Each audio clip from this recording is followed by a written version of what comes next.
இந்த உபவாசம் இருக்கிறதுங்கிறது மிக சிறப்பான விஷயம். ஆதி காலம் தொட்டே, இதிகாச காலம் தொட்டே உபவாசம் இருக்கிறது ரொம்ப நல்லது. பொதுவாக இந்த மாதிரி அமாவாசை, பௌர்ணமி, இந்த ஏகாதசி, அப்புறம் சிவனுக்கு உகந்த நாட்களில் உண்ணாவிரதம் இருக்கிறது ஆதி காலத்து வழக்கம். அப்புறம் அப்படியே பக்தர்களுக்கு முடியாத காலகட்டத்தில் பக்தர்களுடைய குரு யாரோ அவங்க உண்ணா நோன்பு இருக்கிறது எல்லாருக்கும் ரொம்ப நல்லது. இந்த ஃபேஸ்புக் பதிவில் இந்த ஏகாதசி விரதத்தை பார்த்து எல்லாரும் எனக்காக ப்ரேயர் பண்ணுங்க நிறைய பேர் வேண்டியிருந்தாங்க. எல்லாருக்கும் வாழ்க்கையில் கஷ்டங்கள் இருக்குது, எல்லாருக்கும் நிறைய கஷ்டங்கள் இருக்குது. ஒவ்வொருத்தரும் வேண்டுங்கன்னு சொன்னாங்க. இன்றைக்கெல்லாம் நான் ஒரு தற்செயலாக நிறைய விஷயங்கள் இந்த ஆன்மீகத்தை பற்றி இன்றைக்கி ஏதாவது டாபிக் பேசலாம் அப்படின்னு நிறைய விஷயங்கள் அப்படி பார்த்துட்டே இருக்கிறப்போ ஒரு பிரபல நடிகர், முன்னணி நடிகர் பற்றி, அவருடைய ஃபேமிலியில் பற்றி ஒரு ஆர்டிக்கிள் படித்தேன். ரொம்ப ரொம்ப மனசுக்கு வேதனையாக, ரொம்ப கஷ்டமாக இருக்குது. அப்போது எவ்வளோதான் நம்ம ஆன்மீகத்தில் வந்தாலும், எவ்வளோதான் நம்ம கடவுளை வழிபட்டாலும், எவ்வளோதான் பகவான் நம்ம நொந்து நம்மளையே நம்ம வருத்திக்கிட்டு வழிபட்டாலும் கர்ம வினைன்னு ஒன்று இருக்குது. இந்த கர்ம வினை நம்மளை எப்படி இருந்தாலும் விடாது. அப்போது அந்த பிரபல முன்னணி நடிகருடைய வாழ்க்கை இப்போ அவர் பட்டுக்கிட்டு இருக்கக்கூடிய ப்ராப்ளம்ஸை பார்க்குறப்போ நாம் பகவான் யோகிராம் சுரத்குமார் வழிபட்டு இருக்க நாம் எவ்வளோ பரவாயில்லன்னு எனக்கு தோணுது. அவர்கிட்ட கோடிக்கணக்கான பணம், ஏகப்பட்ட கோடிகள் பணம், ஆனால் தன்னுடைய குழந்தைகள் விஷயத்தில் அவர் நிம்மதியாக இல்லை. இன்னும் சொல்ல போனால் அவர் இத்தனை வருஷமாக கனவு கண்டு கஷ்டப்பட்டு சென்னையில் முக்கியமான ஒரு இடத்துல ஒரு வீடு வாங்கி அதில் குடியிருந்த வீட்டில் கூட இப்போ கடவுள் அவரை இருக்க விடலை. இப்போ அங்கேருந்து மாறி தன்னுடைய மகள் கட்டியிருக்கக்கூடிய இன்னொரு வீட்டுக்கு அவர் ஷிஃப்ட் ஆகிற ஒரு பிளானில் இருக்கிறார். அப்போ அந்த இவ்வளோ வருஷம் குடியிருந்து சாக போகிற வயசில் 74 வயசுலேயும் அந்த நம்ம எந்த வீட்டை கனவு கண்டு வாங்கி கட்டி புதுப்பிச்சு எத்தனையோ கோடிக்கணக்கான ரசிகர்கள் அங்கே வர வச்சு மகிழ்ந்து சந்தோஷமாக இருந்தோமோ அந்த வீட்டில் கூட அவர் கடைசி வரை இருக்க கொடுத்து வைக்கல. இதுதான் விதி. என்னதான் இமயமலைக்கு போனாலும், என்னதான் சாமிகளை போய் கும்பிட்டாலும் நம்முடைய செயல்கள் தூய்மையாக இல்லைன்னா அதுதான் பிரச்சனை. அப்போ செயல்கள் கண்டிப்பாக நமக்கு, நான் தான் சொல்வேன், கர்மாங்கிறது நம்முடைய எண்ணமும் செயலும் நம்முடைய பேச்சும், இந்த 3 சேர்ந்தது தான் கர்மா. அப்போ அதை அவர் ரொம்ப கஷ்டப்படுறார். இருந்தாலும் கடவுள் எதை வேண்டினாங்களோ அதை வாரி வாரி கொடுத்துருக்கார். எதை ஒரு காலத்தில் ரொம்ப கஷ்டப்பட்ட காலத்தில் இளம் பிராயத்தில் எனக்கு இது வேணும் அப்படின்னு ரொம்ப கேட்டிருப்பாங்களோ அதை இஷ்டத்துக்கு அளவுக்கு அதிகமாக வாரி கொடுத்துருக்கார். ஆனால் மற்ற எல்லாத்தையும் பிடுங்கி விட்டார். ஆரோக்கியத்தையோ, நிம்மதியையோ, சந்தோஷத்தையோ எல்லாத்தையும் பிடுங்கி விட்டார். இப்படி தான் இறைவன் எதையாவது ஒன்று அள்ளி அள்ளி கொடுத்தா ஒரு விஷயத்தை எடுத்து விட்டுருவார். நாட்டில் எவ்வளோ பேரோ பணம் காசு இல்லாமல், வசதி வாய்ப்புகள் இல்லாமல் இருப்பாங்க. ஆனால் அவங்களுக்கு உடம்புல ஆரோக்கியம் பலமாக இருக்கும். உடம்புல ஆரோக்கியம் என்ன வேணால் திங்கலாம், அது கிரைண்டரை அரைச்சி தள்ளிடும்.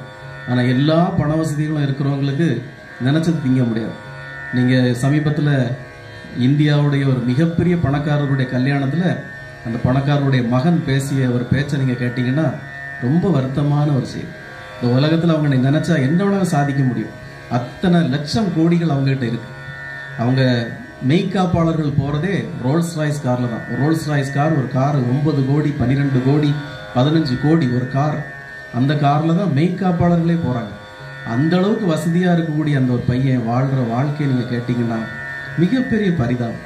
ஆனால் ரோட்டில் பணத்துக்கே வாய்ப்பு இல்லாத எத்தனையோ பாவங்கள் என்ன வேணாலும் திங்கலாம். 1 கிலோ ஸ்வீட்டு திங்கலாம், 1 கிலோ என்ன வேணாலும் சாப்பிட முடியும் அவங்களால. இறைவன் அப்போ இந்த உலகத்தில் இப்படி தான் படைச்சிருப்பார், பேலன்ஸிங். பகவான் யோகிராம் சுரத்குமாருக்கு மிகப்பெரிய ஒரு நோய்வாய்ப்பட்டு கஷ்டப்பட்டப்போ எல்லாரும் கேட்டாங்க பகவான்கிட்ட போய், பகவானே நீங்களே இவ்வளோ கஷ்டப்படலாமா? எவ்வளோருடைய துன்பத்தை தீர்த்திருக்கீங்க, எவ்வளோருடைய கஷ்டத்தை தீர்த்திருக்கீங்க, எவ்வளோருடைய நோய்களை தீர்த்திருக்கீங்க. எத்தனை கோடிக்கணக்கான மக்கள் உங்ககிட்ட தன்னுடைய சொந்த பிள்ளைகளுடைய கவலைகளையும் தன்னுடைய நோய்களையும் பிரச்சனைகளையும் சொன்னப்போ எல்லாருக்கும் தீர்த்து கொடுத்தீங்களே. எத்தனைவருக்கு கேன்சர் நோய்களை குணப்படுத்துனீங்க, எத்தனைவருக்கு உடல் ரீதியாக பிரச்சனைகளை குணப்படுத்துனீங்க. உங்களுக்கு ஏன் பகவான் இப்படி ஒரு நோய் அப்படின்னு சொன்னப்போ அந்த குரு ஸ்தானம்ங்கிறது அதான். பகவான் யோகிராம் சுரத்குமார் உடனே ஆமாமா எனக்காக நீங்களாம் பிரார்த்தனை பண்ண அப்படிலாம் அவர் சொல்லவே இல்லை.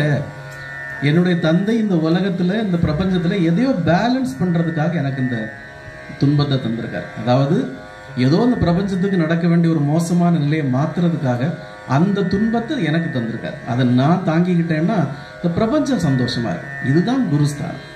அப்போது என்னுடைய முகநூல் நண்பர் எதுக்கு உங்களுக்கு இந்த வேலை அப்படின்னு கேட்டார்ல, அது இல்லை. குருஸ்தானம்ங்கிறது பிறருடைய துன்பங்களுக்காக நம்மளை வருத்திக்கணும். அப்பதான் இந்த இடத்துக்கு வரவங்களுக்கு, இங்க வந்து வணங்குறவங்களுக்கு, நம்மளை வணங்குறவங்களுக்கு, நம்ம பாதத்தோட்டு வணங்கணும், நன்மை நடக்கும். அதனால இந்த குரு ஸ்தானம்ங்கிறது மிக கடுமையான சோதனை மிக்க ஒரு ஸ்தானம். இந்த ஸ்தானத்துல பிறருக்காக நம்ம வருந்தி, நம்ம உடலை வருத்திக்கிட்டு, மனதை ஒருநிலைப்படுத்தி நாம வந்து இறைவனை பிரார்த்திச்சா மட்டும்தான் உங்களுடைய எல்லாருடைய நன்மைகளும் அதில் நடக்கும். அதனால இந்த ஏகாதசி அன்னைக்கு 24 மணி நேரம் உபவாசம் இருந்து, அதை இன்னொருத்தர் கூட சொல்லியிருந்தார், உபவாசம் இருக்கிறேன்னு சொல்லிட்டு நீங்க அதை விளம்பரப்படுத்தக்கூடாது, இதெல்லாம் நல்லதா அப்படின்னாரு. அது ஒவ்வொருத்தருடைய கான்செப்ட். நான் அதில் போய் ஆர்கியூமெண்ட்லாம் போகல. நான் உபவாசம் இருக்கிறேன், உங்களுக்கு ஏதாவது பிரார்த்தனை வேணா சொல்லுங்க அப்படிங்கிறத இந்த யோகிராம் சரத்குமார் நாம பிரச்சார குடிலுக்கு வராதவங்களுக்கு நான் தெரியப்படுத்தணும்ல. எத்தனை வரும் நான் எந்த ஒரு பகவான் யோகிராம் சரத்குமாரை பற்றி ஒரு பதிவு போட்டாலும் அதில் உடனே வந்து அவருடைய நாமத்தை ஒரு 10, 30 பேர் 40 பேர் கடன்னு போட்டுறாங்க. யோகிராம் சரத்குமார், யோகிராம் சரத்குமார், யோகிராம் சரத்குமார் ஜெயகுரான்னு போட்டுறாங்க. எந்த ஒரு பதிவு போட்டாலும் குறைஞ்சது 50 பேர் லைக் பண்ணிடுறாங்க. குறைஞ்சது சில பதிவுலாம் 100 போகுது. எந்த ஒரு ரீல்ஸ் போட்டாலும் 100 பேர் 120 பேர் பார்த்துடுறாங்க. அப்போ அத்தகைய ஒரு பக்தர்களுக்கு நம்மால முடிஞ்சது, நான் இந்த மாதிரி ஒரு உபவாசம் இருக்கிறேன், உங்களுக்கு ஏதாவது ஒரு பிரார்த்தனை இருந்தால் சொல்லுங்க, நம்ம பிரார்த்திப்போம், அவ்வளோதான். நடக்குது நடக்கலைங்கிறது ரெண்டாவது. ஆனால் இன்னைக்கு என்ன பகவான் கருணைன்னா, இன்னைக்கு நான் உங்களுக்காக இறைந்து இவ்வளவு பேர் லிஸ்ட்டு, இவ்வளவு பேருக்கு நான் ஒவ்வொருத்தருக்காக பிரார்த்தனை பண்ணப்போ நீ நம்பவே மாட்டீங்க. ஒரு சில பேருக்கு நான் பிரார்த்தனை பண்ணப்போ உடனே எனக்கு சிக்னல், நல்லது நடக்கும் அப்படிங்கிற ஒரு சிக்னல். அதுக்காக மற்றவங்களுக்கு நடக்காதா அப்படின்னு நீங்க நினைக்காதீங்க. நம்முடைய கர்மவினைகள் மற்றவங்களுடைய கர்மவினைகள் இன்னும் கடுமையாக இருக்கு. அதுக்கு நாம இன்னும் தீவிரமா பகவானை பிரார்த்திக்கணும். நம்ம இன்னும் தீவிரமா போராடணும். போராடுறப்போ அது சீக்கிரமா நல்லது நடக்கும், அவ்வளவுதான். இப்போ என்னை பொறுத்த மட்டும் உங்க பல பேர் வீடுகளில் எனக்கு என்ன தோணுதுன்னா, என்னுடைய மனசுல படுறதை நான் சொல்றேன். இப்போ ஒரு சில பேருக்கு எனக்கு நல்ல பாசிட்டிவா உடனே தகவல் தெரிஞ்சது இல்லை. இவங்க வீட்டில் பார்த்தீங்கன்னா எல்லாருமே இந்த கடவுள் நம்பிக்கையில ரொம்ப ரொம்ப ஆணித்தரமா இருக்கிறாங்க. ஒரு வீட்டில் கணவன், மனைவி, குழந்தைகள் எல்லாருமே அந்த பகவானுடைய நாமத்தை ரொம்ப அவங்களுக்கு உடனே கிடைச்சது. உங்களை பொறுத்த மட்டும் எனக்கு என்ன தோணுதுன்னா, உங்க வீட்டுல நீங்க மட்டும்தான் கொஞ்சம் நம்பிக்கையோட இருக்கிறீங்களோ, மற்றவங்க எல்லாம் கொஞ்சம் நம்பிக்கை போறவா, சரி ஏதோ ஒய்ஃப் ப்ரேயர் பண்ணிட்டு போறா, ஏதோ ஒரு கோயிலுக்கு போறா, போயிட்டு போட்டோம் அப்படி இருக்கிறாங்களோ, இல்ல பிள்ளைகள் அதில் அதிக கவனம் இல்லையோ அப்படிங்கிற ஒரு நினைப்பு எனக்கு இருக்கு. ஆனா ஒரு வீட்டுல நாம எல்லாரும் வழிபடணுங்கிறது முடியாது. ஆனா எல்லாரும் இறைந்து வழிபட்டா, எல்லாருடைய எண்ணங்களும் ஒரே மாதிரி இருந்தா, எல்லாருடைய எண்ணங்களும் நினைப்புகளும் ஒரே குறிக்கோள், ஒரே மையப்புள்ளியை நோக்கி இருந்தா, இந்த பிரார்த்தனை ஈஸியா சீக்கிரமா நடந்துடும். அதனாலதான் நம்முடைய ஒவ்வொரு பிரார்த்தனைகளையும் வீட்டில் இருக்கு. இப்போ கூட்டு பிரார்த்தனை எதுக்காக வைக்கிறோம்? ஒரு பிரார்த்தனை நம்ம எல்லாரும் கூட்டா சேர்ந்து எதுக்கு வைக்கிறோம்? ஒரு ஆளுக்காக வழிபடுறதை விட எல்லாருமா சேர்ந்து ஒருத்தருக்கு ஒரு கூட்டு பிரார்த்தனை வச்சா அதோட பலன் அதிகம். அதுக்காக தான் கூட்டு பிரார்த்தனைன்னு வைக்கிறது. அப்போ உங்க வீட்லயும் எல்லாரும் இந்த பகவானை நினைச்சு பகவானை பிரார்த்திச்சு பண்ணணும். அதுக்காக நேற்று ஒரு பதிவு போட்டிருந்தேன். சில பேருக்கு அந்த பகவான் யோகிராம் சரத்குமாரை பத்தின ஒரு தெளிவு உடனே கிடைச்சிடும், உடனே கிடைச்சு போயிடும். சிலருக்கு நம்ம எவ்வளவுதான் சொன்னாலும் அந்த பகவானை பத்தின புரிதல் அவ்வளவா இல்லை. அது நான் இப்போ முதல்லலாம் வருத்தப்படுவோம். அப்போ பகவான் ஒரு விஷயம் சொல்லுவார், இதுக்காக நீ மெனக்கிடக்கூடாது அப்படிப்பார். இதுக்காக நீங்க மெனக்கிடக்கூடாது, அது யாருக்கு அந்த பிராப்தம் இருக்கோ, யாருக்கு அந்த பிராப்தி இருக்கோ அதுதான் நடக்கும் அப்படிப்பார். இப்போ நான் பெங்களூர் போனேன், ஏற்கனவே கூட சொல்லியிருக்கேன், பக்தரை பார்த்தேன். உங்க குடும்பத்தோட பெரிய தொழிலதிபர் பெருசா பண்ணிட்டு இருக்கிறாங்க. 2 வீடு கட்டியிருக்காங்க, 2-3 வீடு கட்டியிருக்காங்க, ஒரு ஆடி A4 கார் வாங்கியிருக்காங்க. அவனை முதல் தடவை போனப்பவே ரொம்ப அவருக்கு நிறைய உடம்புல நிறைய மாற்றங்கள்லாம் வந்து அவர் ரொம்ப பக்தி பயபக்தி அந்த கதையெல்லாம் அவங்கள்ட்ட சொல்லியிருக்கேன். ஆனால் அவர் அதை பகவான் யோகிராம் சரத்குமாரை வழிபடணும்னு அவர் நினைக்கல. என்ன பார்த்தோன்னே அவருக்கு நிறைய ஆன்மீக ரீதியாக பல உணர்ச்சிகள் வந்தது. அப்போ எழும்பியே நின்னாரு, கைகூப்பி நின்னாரு. நீங்கள் வந்த உங்கள் பாதம் பட்டதே எனக்கு பெரிய புண்ணியம்னு சொன்னார். பிறருடைய கர்ம வினைகளை போக்குற பலன் உங்களுக்கு இருக்குன்னு சொன்னார். ஏன்னா அவரும் மிகப்பெரிய தெய்வ வழிபாட்டில் இருக்கிறவர், அவருக்கு இதெல்லாம் தெரியுது. மிகப்பெரிய சனீஸ்வரன் டாலர்லாம் கழுத்தில் போட்டிருக்கிறாரு, மிகப்பெரிய வழிபாடு உள்ளவர், அதெல்லாம் சொல்லிட்டார். ஆனால் அவருக்கு பகவான் யோகிராம் சரத்குமாரை வழிபடணும்னு அவருக்கு தோணலை. அப்போ பகவான் இந்த மாதிரி யாருக்காவது சில விஷயங்களை புரிய வச்சா அடுத்த டார்கெட், அடுத்த ஐடி அதான் கொடுப்பாருன்னு எனக்கு அன்னைக்கு தெரியும். நான் அடுத்த தடவை பெங்களூர் போனப்போ அவரை சந்திச்சப்போ அவர் பயங்கர மரியாதை. ஆனால் முகத்தில் ஏதோ பெரிய வாட்டம், மனைவியும் கணவனும் ரொம்ப சோர்ந்து அப்படி இருந்தாங்க. உடனே பகவான் சொன்னார், உங்களுக்கு ஏகப்பட்ட கஷ்டம் இருக்கும். நான் சொன்னேன், உங்களுக்கு ஏகப்பட்ட துன்பத்தில் இப்போ இருக்கீங்க, ஏகப்பட்ட கவலையில் இருக்கீங்க, ஏகப்பட்ட கஷ்டத்தில் இருக்கிறீங்க.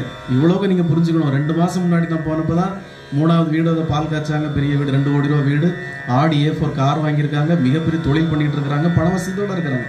ஆனால் அடுத்த 2 மாதம் கழிச்சு நான் போகிறப்போ பகவான் என்ன சொல்கிறாரு, இல்லை இவங்க ரொம்ப துன்பத்தில் இருக்கிறாங்க, ரொம்ப கஷ்டத்தில் இருக்கிறாங்க, ரொம்ப கவலையில் இருக்கிறாங்க. நான் சொன்னதுதான் உண்டு. அவர் கதறிட்டார், ஆமா சுவாமி உண்மையாவே நாங்கள் ரொம்ப கஷ்டத்தில் இருக்கிறோம், ரொம்ப கவலையில் இருக்கிறோம். அப்போ நான் சொன்னேன், ஒன்றும் கவலைப்படாதீங்க. உங்களுக்கு இங்கேருந்து உங்கள் அம்மா திருவண்ணாமலையில் இருக்கிறாங்கன்னா நீங்கள் நேராக கார் எடுத்துகிட்டு திருவண்ணாமலை போங்க. பகவான் யோகிராம் சுரத்குமாருடைய ஆசிரமத்துக்கு போங்க. பகவான் யோகிராம் சுரத்குமார் வாழ்ந்த சந்நிதி வீட்டுக்கு போங்க. ஒன்றும் இல்லை, ஒரு நாள் 1 day ஸ்பெண்ட் பண்ணுங்க. ஒரு 3 மணி நேரம் பகவான் யோகிராம் சுரத்குமார் வாழ்ந்த அந்த சந்நிதி வீட்டில் அமர்ந்துருங்க. நீங்கள் வேற ஒரு பிரார்த்தனை வைக்க வேண்டாம், ஒன்றும் பகவான்கிட்ட வேண்டாம், ஒன்றும் கேட்க வேண்டாம். ஜஸ்ட் சிட் அப். அமைதியா 2 பேரும் போய் உட்கார்றதுக்கு இப்போ இடங்கள் இருக்கு. பகவான் யோகிராம் சுரத்குமார் வாழ்ந்த காலத்துல எப்படி பக்தர்கள்லாம் வந்து அமர்ந்திருப்பாங்களோ அதே இருக்கைகள், அதே விரிக்கைகள் இன்னும் அப்படியே இருக்கு. பகவான் யோகிராம் சுரத்குமார் இருந்த இடமும் அப்படியே இருக்கு, பக்தர்கள் வந்து அமர்ந்திருக்கக்கூடிய இடமும் அப்படியே இருக்கு. அந்த இடத்துல போய் அப்படியே உட்கார்ந்துருங்க. அது 25 ஆண்டுகளாக அந்த இடத்துல என்னெல்லாம் நடந்த இடம், அந்த இடம் எப்படிப்பட்ட இடம், அந்த அந்த அறை எப்படிப்பட்ட அறை, எத்தனை பெரிய விஐபிகள் வந்து அமர்ந்துட்டு போன இடம், அந்த இடத்துல பகவான் நடத்திய திருவிளையாடல்கள் எத்தனை, அந்த இடத்துல வந்து அழுதவங்க எத்தனை பேர், அந்த இடத்துல வந்து பகவான்கிட்ட முறையிட்டவர் எத்தனை பேர், அந்த இடத்துல வந்து அழுது ஆனந்த கண்ணீரோட திருப்பி போனது எத்தனை பேர், பகவான் அங்கே என்ன சாம்ராஜ்யம் நடத்தியிருக்காரு. அந்த இடத்துல நாம போய் ஒரு 3 மணி நேரம் உட்கார்ந்து இருக்கிறதுங்கிறது இந்த ஜென்மத்தில் இந்த பிராப்தி நமக்கு கிடைச்ச ஒரு பிராப்தி, நமக்கு நாம செய்த புண்ணியம் இல்லாம நடக்குமா அது? பகவான் யோகிராம் சுரத்குமார் 25 ஆண்டுகளா அந்த இடத்துல உட்கார்ந்து அரசாட்சி பண்ண இடம். அந்த இடத்துல ஆண்டு அனுபவித்து எத்தனை கோடீஸ்வரர்கள், எத்தனை விஐபிஸ் வந்து புழங்கின ஒரு இடம். அந்த இடத்துல நாம போய் ஒரு 3 மணி நேரம் உட்கார்ந்து இருக்கிறதுங்கிறது சாதாரண. அங்க போய் உட்காருங்க. அடுத்து அங்கிருந்து எழுப்பி சாப்பிட்டுட்டு நேரா போய் ஆசிரமம் போங்க. அங்க போய் ஒரு 3 மணி நேரம் உட்காருங்க. அங்க பகவான் நிறைஞ்சிருக்கார், நிறைந்திருக்கார். அந்த இடத்துல போய் உட்கார்ந்து ஒரு 3 மணி நேரம் ஜஸ்ட் சிட் டவுன். வேற ஒன்றும் நீங்க ப்ரேயரே பண்ண வேண்டாம். எனக்கு கடனை தீர்த்து தாங்க, எங்களோட கஷ்டங்களை தீர்த்தாங்க, நீங்க எதுவும் கேட்க வேண்டாம். அங்க போய் அமர்ந்துருங்க. பகவானுடைய அனுகிரகம், அவருடைய எனர்ஜி, அவருடைய எலக்ட்ரோ மேக்னட்டிக் பவர் அப்படியே உங்களுக்குள்ள இறங்கும். உங்கள்கிட்ட இருக்கக்கூடிய கஷ்டங்கள், கவலைகள் எல்லாம் மாறி போயிடும் அப்படின்னு நான் இன்னும் நிறைய உபதேசங்கள்லாம் பண்ணிட்டு வந்தேன். கார் வரைக்கும் வந்து வழி அனுப்பி விட்டுட்டு, ரொம்ப சந்தோஷம் சுவாமி, அங்கே போகிறோமோ இல்லையோ நாகர்கோவில் உங்கள் யோகிராம் சுரத்குமார் நாம பிரச்சார கூடியில் நான் கண்டிப்பாக வருவோம்னாங்க. அப்போ என் கையில் இருந்த அந்த ஒரு சின்ன கையில் கொடுக்குற அந்த கார்டு, எல்லாரும் கொடுக்குற அந்த கார்டை அவர்கிட்ட கொடுத்துட்டு வந்தேன். அவர் தான் அந்த ஃபோட்டோ அனுப்பி அவரது பூஜை அறையில் இப்போ அந்த சின்ன படத்தை வச்சு வழிபடுறாரு. அதுக்கு முன்னுக்கு விளக்கேற்றி வச்சு வழிபடுறாரு. ஆனால் அதே இது நம்ம இங்கே பெரிய பெரிய படங்களுக்கு வரவங்களுக்கு கொடுக்குறோம். அது எத்தனை ஒரு வீட்டில் குப்பையில் கிடக்குன்னு எனக்கு தெரியாது, எத்தனை ஒரு வீட்டில் தூக்கி ஒழிச்சு போட்டுருக்காங்கன்னு எனக்கு தெரியாது. இல்லை சொல்கிறேன், நிறைய பேர் இவருக்கு படத்தை எதுக்கு இதில் வச்சிருக்கு அப்படின்னு கேட்டவங்களும் உண்டு. ஆனால் நமக்கு அதை பற்றியெல்லாம் கண்டுக்கிறதில்ல. பகவானுடைய விருப்பத்தை மீறி நீங்கள் ஒரு காரியம் செய்ய முடியாது. நீங்கள் எம்பெருமான் ஈஸ்வரனுக்கு விருப்பத்தை மீறி 1000 காரியங்கள் செய்யலாம். பகவான் நாராயணனுடைய விருப்பத்தை மீறி நீங்கள் 1000 காரியங்கள் செய்யலாம். ஏன்னா அவங்கெல்லாம் உடனே வந்து உங்கள் தலையில் கொட்ட மாட்டாங்க. நீ ஆடுறவரை ஆடுன்னு விட்டுட்டு பேசாமல் இருப்பாங்க. நீ எல்லாத்துக்கும் வந்து ஒரு நாள் பதில் சொல்லணும், அப்போ சொல்லிக்கோ, எனக்கு ஒன்றும் பிரச்சனை இல்லைன்னு இருப்பாங்க. ஆனால் யோகிகள், ஞானிகளை பொறுத்த மட்டும் அவருடைய விருப்பம் இல்லாமல், அவருடைய ஒரு உத்தரவு இல்லாமல் நீங்கள் எதையும் செய்ய முடியாது. சும்மா ஒன்றும் அவரை போல வேஷம் கட்டிட்டு அலைய முடியாது. சும்மா ஒன்றும் அவரை போல நீங்கள் ஒன்றும் தெரிஞ்சிட முடியாது. அப்போ அவருடைய ஒரு அனுகிரகம், அவருடைய ஆசீர்வாதம் இருந்தால் மட்டும்தான் இன்னைக்கு நம்ம ஒரு கொஞ்சம் பேருக்கு ஒரு அருளாசி சொல்ல முடியும், ஒரு காரியத்தை செய்ய முடியும். அது அவருடைய அனுகிரகம் இல்லாமல் முடியவே முடியாது. அவருக்கு இதில் விருப்பம் இல்லாத காரியமா இருந்திருந்தா எப்போ நம்மளை தட்டியிருப்பார். அப்படி அவர் பகவான் தட்டிய சில ஆட்கள் இருக்கிறாங்க, இப்ப இல்லை. ஆனால் பகவானுடைய விருப்பத்தை மீறி பகவானுக்கு பிடிக்காத சில காரியங்களை செய்தவங்களை பகவான் இனிமேல் இங்கே வரக்கூடாதுன்னு சொல்லியிருக்காரு. அப்படி வரக்கூடாதுன்னு சொல்லி போனவங்க அதுக்கப்புறம் இந்த உலகத்துலையும் இல்லை, அவங்க இந்த உலகத்துக்கும் அவங்க வரல. அந்த மாதிரி பகவானுக்கு பிடிக்காத காரியங்களை செய்தால் பகவான் விட மாட்டார். அப்போ நாம இன்னைக்கு 3 வருஷமா பகவான் யோகிராம் சுரத்குமார் நாம சுமந்துட்டு எல்லாருக்கும் நல்லது சொல்லணும்னு சொன்னால், அவர் ஏதோ ஒரு காரண காரியத்துக்காகத்தான் ஒவ்வொருத்தரையும் கூப்பிட்டுருப்பார். இந்த சிவகுமாரை கூப்பிட்டுருக்காதான் சரி, உங்களை கூப்பிட்டு ஒரு காரண காரியத்துக்காக தான் அவர் கூப்பிட்டுருப்பார். நானும் சும்மா தான் போனேன், நானும் யோகிராம் சுரத்குமார் வழிபடுறதுக்கு தான் போனேன். ஆனால் காலம் கடற கடற அவர் தேர்ந்தெடுப்பார் இந்த உலகத்தில் சில பேரை. இவன் இதுக்கு சரியாக வருவான், இவன் இந்த வேலைக்கு சரியாக வருவான், சரி நீ வா இந்த வேலையை பாரு. இந்த பிரபஞ்ச பணியை நான் செய்வேன்னு சொன்னார். இந்த பிரபஞ்ச பணியை இப்படி தான் யார் மூலமாக செய்வார். இன்னும் நான் சொன்னேன், இன்னும் போல பல லட்சம் பேர் வருவாங்க, இன்னும் பல லட்சம் பேர் பகவானுடைய நாமத்தை சொல்லுவாங்க, சொல்லி எல்லாரையும் சொல்லுவாங்க. இதுதான் விதி, இதுதான் பிரபஞ்ச பணி. அப்போ இதுல யாருக்கும் ஒரு போட்டி பொறாம எல்லாம் ஒன்றும் அவசியம் இல்லை. யாருக்கு விதி இருக்கோ அவங்க செய்துட்டு போறாங்க, அவ்வளவுதான். நீங்களும் பகவானுடைய நாமத்தை பரப்புங்க, நானும் பகவானுடைய நாமத்தை பரப்ப தான் வந்திருக்கேன். பகவானுடைய அருட்பெரும் கருணை எல்லாருக்கும் சொல்றதுக்கு தான் வந்திருக்கோம். அப்ப எல்லாரும் வழிபட்டா எல்லாருக்கும் நல்லது நடக்கட்டுங்கிற ஒரு விஷயம் தான். அப்ப இன்னைக்கு ஒரு சில பேருக்கு சில உத்தரவுகள் கிடைச்சிருக்கு, அவங்களுக்கு நல்லது நடக்கும். அதனால பிறருக்கு நடக்காதுங்கிறது கிடையாது. நாம இன்னும் இன்னும் இன்னும் பகவான் வழிபட்டா, இப்போ ஒன்று புரிஞ்சுக்கோங்க, எப்போ நீங்கள் பகவானை தேடி வந்துட்டீங்களோ அப்போவே உங்களுக்கு உண்டான கர்மவினைகள் கொஞ்சம் கொஞ்சம் கொஞ்சமாக கரைய ஆரம்பிச்சிருக்குன்னு அர்த்தம். கொஞ்சம் கொஞ்சமாக உங்களிருந்து கரைய ஆரம்பிச்சிருக்குன்னு அர்த்தம். சில விஷயங்கள் உறங்கி கிடக்கும், சில விஷயங்கள் தூங்கி கிடக்கும். அதெல்லாம் பகவான் தட்டி எழுப்பி விட்டு எல்லாம் சீக்கிரமாக வெளியே போங்க, எல்லாம் சீக்கிரமாக வெளியே போங்கன்னு பகவான் நடத்திட்டு இருக்கிறார். அதனால் யாரும் எதை பற்றியும் கவலைப்பட வேண்டாம். கூடிய சீக்கிரம் உங்கள் எல்லாருக்கும் பகவான் தனிப்பெரும் கருணை அவங்களுக்கு அருள் புரிவாருங்கிறதுல எந்த வித மாற்று கருத்தும் கிடையாது. அதை நான் ஆணித்தரமாக சொல்கிறேன். ஏன்னா என்னுடைய ஒவ்வொரு பிரார்த்தனையிலையும் அது எனக்கு நல்லா தெரியுது. எல்லாருக்கும் எல்லாம் நடக்கும்.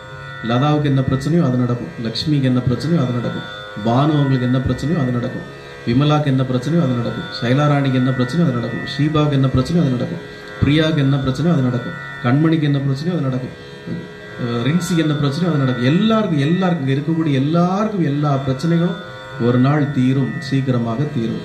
எல்லாருக்கும் நல்லது நடக்கும். நடக்காமல் இருக்க வாய்ப்பே கிடையாது. நீங்கள் எதையே நினைச்சு வேண்டிட்டு இருக்கீங்களோ அந்த விஷயங்கள் உங்களுக்கு நடக்கும், கண்டிப்பாக நடக்கும்.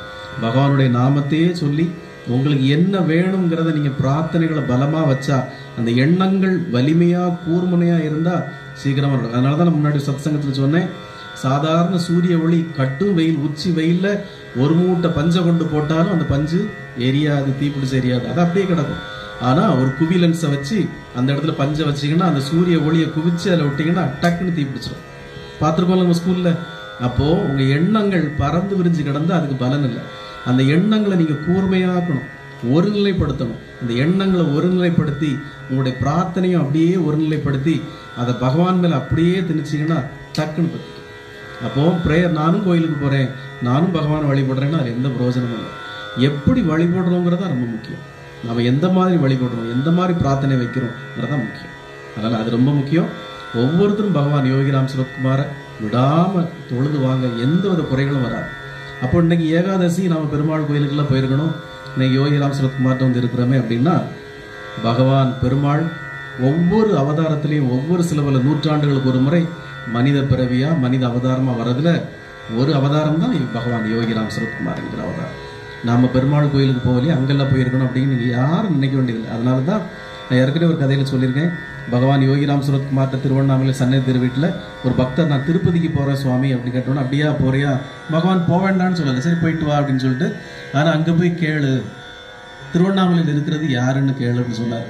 அந்த பக்தர் அதை சுற்றி கும்பிட்டுட்டு மூலஸ்தானத்தை கும்பிட்டு வெளியே வந்து நிற்கிறப்ப, வெளியே போகிறதுக்கு நமக்கு கொஞ்சம் டைம் ஆகும் க்ரௌடில் இருந்து. அவர் நினைக்கிறப்ப பகவான் சொல்லி விட்டாரே அப்படின்னு நினைக்கிறப்ப ஒரு ஆள் மூலமாக நேனே அவரு நான் தான் அங்கே இருக்கிறது தெலுங்குல சொன்னாங்க. இது கண் கூட நடந்த உண்மை. அங்கே இருக்கிறது நான் தான், திருவண்ணாமலையில் யோகிராம் சுரத்குமார் இருக்கிறது நான் தான்.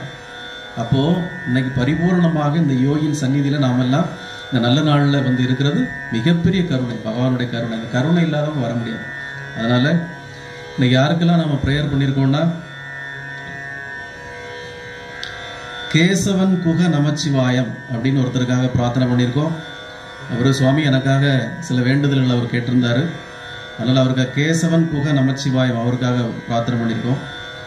திருமதி சித்ரா நரசிம்மன் அவங்களுக்காக நம்ம பிரார்த்தனை பண்ணியிருக்கோம்.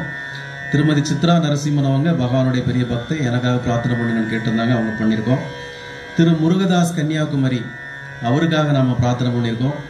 அவருடைய ஒரு முக்கியமான வேண்டுதலை அவர் வச்சிருந்தாரு. திரு முருகதாஸ் கன்னியாகுமரி அவருக்காக நம்ம வேண்டுதல் பண்ணியிருக்கோம். திரு மகுடேஸ்வரன் முத்துசுவாமி அவருக்காக நம்ம பிரார்த்தனை பண்ணியிருக்கோம். திரு மகுடேஸ்வரன் முத்துசாமிக்காக நம்ம பிரார்த்தனை பண்ணியிருக்கோம். திரு கிருஷ்ணகுமார் அவருக்காக நம்ம பிரார்த்தனை பண்ணியிருக்கோம். திரு கிருஷ்ணகுமாருடைய பிரார்த்தனைகள் சீக்கிரம் பலிக்கும். திருமதி ஜி தேவிகா அப்படிங்கிற அம்மாவுக்காக நம்ம பிரார்த்தனை பண்ணியிருக்கோம்.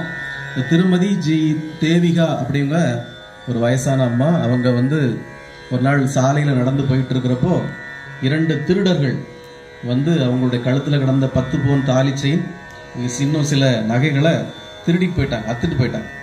வயசான காலத்தில் அந்த அம்மா என்கிட்ட ரொம்ப கதறி அழுதாங்க, ஐயா இப்படி நடந்து போச்சு அப்படின்னு. சரி, ஏதோ ஒரு காரண காரியம் இல்லாமல் பகவான் அப்படி செய்ய மாட்டாருமா, நீ கவலைப்படாதீங்கன்னு சொன்னேன். அவங்களுக்காக திருமதி தேவிகா ஜி அவங்களுக்காக நம்ம இன்னைக்கு பிரார்த்தனை பண்ணியிருக்கோம்.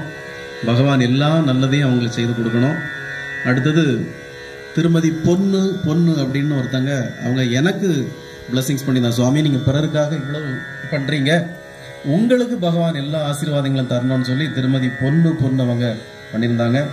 திருமதி ஆனந்தி ரமேஷ் அவங்க வந்து பிரார்த்தனைகள் சொல்லியிருந்தாங்க, எங்களுக்காக பிரார்த்தனை பண்ணுங்கன்னு சொல்லியிருந்தாங்க. திருமதி ஆனந்தி ரமேஷ் அவங்களுக்காக பிரார்த்தனை பண்ணியிருக்கோம். திரு கணேஷ் சண்முகம் அவங்களுக்காக நம்ம பிரார்த்தனை பண்ணியிருக்கோம். திரு கணேஷ் சண்முகம் அவங்க எனக்காக பிரார்த்தனை பண்ணி கேட்டிருந்தாங்க, அவங்களுக்காக பண்ணியிருக்கோம். திருமதி எஸ் உஷா அவங்க எனக்காக சில ப்ரேயர் பண்ணுங்க அப்படின்னு கேட்டிருந்தாங்க. ஒவ்வொருத்தரும் ஒவ்வொரு கோரிக்கைகள் வச்சுருந்தாங்க, அதை நம்ம சொல்ல வேண்டியதில் பகவான்கிட்ட சொல்லியிருக்கோம். இவங்க எல்லாருக்கும் நல்லது நடக்கும். இது தவிர திரு சுப்ரா மீராசாமி அவருக்காக நம்ம பிரார்த்தனை பண்ணியிருக்கோம். திருமதி நிர்மலா அழகர் சாமி அவங்களுக்காக பிரார்த்தனை பண்ணியிருக்கோம். அவங்களுக்கு உடல் நலம், இன்னும் சில காரியங்கள், அவங்க ரிட்டையர்மெண்ட் ஆகுறாங்க. அடுத்த ரிட்டையர்மெண்ட் லைஃப், அடுத்த லைஃப், இது லைஃப்பில் ஒரு 4வது கட்டம் வாழ்க்கை, 4வது இன்னிங்ஸ். இந்த வாழ்க்கை அவங்களுக்கு சந்தோஷமாக ஆரோக்கியமாக இருக்க பிரார்த்தனை பண்ணியிருக்கோம். அவங்களுடைய பேரப்பிள்ளை ரித்துல் வர்மன், அந்த குழந்தைக்காக நம்ம பிரார்த்தனை பண்ணியிருக்கோம். அவங்களுடைய மகள் மதுபாலா, டாக்டர் மதுபாலா அவங்களுக்காக நம்ம பிரார்த்தனை பண்ணியிருக்கோம். ஸ்ரீபிரியா நடராஜன் அவங்களுக்காக நம்ம வந்து பிரார்த்தனைகள் பண்ணியிருக்கோம். அவங்களுடைய குழந்தைகள் நீனு நந்து அவங்களுக்காக நம்ம பிரார்த்தனை பண்ணியிருக்கோம். திருமதி பானு அவங்களுக்காக பிரார்த்தனை பண்ணியிருக்கோம். அவங்களுடைய கணவர் குழந்தைகளுக்காக நம்ம பிரார்த்தனை பண்ணியிருக்கோம். அப்புறம் திருமதி வரலட்சுமி அவங்களுக்காக நம்ம பிரார்த்தனை பண்ணியிருக்கோம். அவருடைய கணவருடைய பெயர் எனக்கு வாயில் நுழையல, எனக்கு அது ஏதோ பெரிய பேராக இருந்தது. எனக்கு ஒரு நாள் சொன்னாங்க, எனக்கு அது புரியலை சரியா. சரி, அவங்களுக்காக பிரார்த்தனை பண்ணியிருக்கோம். திருமதி வரலட்சுமி அவங்களுடைய மகள் திருமதி சாய்ரா பானு அவங்களுக்காக நம்ம நிறைய பிரார்த்தனை பண்ணியிருக்கோம். அவங்க இப்போ தினமும் நம்ம கோயிலுக்கு வந்துட்டு இருக்கிறாங்க. தினமும் காலையில் பூஜைக்கு வந்துடுவாங்க. எம்பெருமான் பகவான் கருணை மிக்கவர், அவர் மிகுந்த கருணை மிக்கவர். கூடிய விரைவில் சாய்ரா பானுக்கு வந்து எல்லா வேண்டுதல்களையும், அவங்களுடைய எல்லா பிரார்த்தனைகளையும் நிறைவேற்றி தருவார். அது எந்த மாற்று கருத்தும் கிடையாது. அதனால் பயப்பட வேண்டாம், தைரியமாக இருக்கலாம். திருமதி விமலா பிரபாகரன் அவங்களுக்காக நம்ம பிரார்த்தனை பண்ணியிருக்கோம். நாங்கள் பிரார்த்தனை பண்ணால் மட்டும் போதாது, நீங்களும் அந்த பிரார்த்தனையை கண்டினியூஸாக கொண்டு நடக்கணும். நான் வீட்டில் தூங்குவேன் சுவாமி, நீங்கள் எனக்காக பிரார்த்தனை பண்ணிடுங்க சுவாமின்னு சொல்லக்கூடாது. எங்கே போனாலும், அயோத்திக்கே போனாலும் ராமபிரான் வந்து இந்த மாதிரி பகவான் யோகிகளை தான் உங்களுக்கு காட்ட முடியுமே ஒழிய பகவான் ராமர் வந்து நேரடியாக நம்ம கொண்டு பண்ணலையேன்னு நினைக்கக்கூடாது. யோகிகளை கை காட்டியிருக்காரு, அதுவே இந்த ஜென்மால நாம செய்த பெரிய புண்ணியம். அதனால் விமலா பிரபாகரன், நாம முயன்றாதான் நமக்கு நடக்கும். எதனால் நாம முழுமூச்சா போராடினாதான் நமக்கு வெற்றி கைகூடும். இருந்தாலும் பகவானுடைய ஆசீர்வாதம், நம்முடைய ஆசீர்வாதம் எல்லாமே இருக்கு. பகவான் ஆசீர்வாதம் பண்ணாலும், நம்ம ஆசீர்வாதம் பண்ணாலும் எனக்குள்ளேயும் பகவான் இருக்கார், பகவானுக்குள்ள நம்ம இருக்கிறோம். அவருடைய ஆன்மா நமக்குள்ளே இருக்கு, இந்த இடத்துல இருக்கு. அவர் நிறைவா இருக்கார், நிறைபூரமா இருக்காரு. ஒவ்வொரு பிரார்த்தனைக்கும் அவர் எனக்கு ஏதாவது ஒரு உத்தரவு தருவார். சில பேருக்கு கொஞ்சம் லேட்டாக தருவார், அவ்வளோதான். அதனால் நடக்கணும்.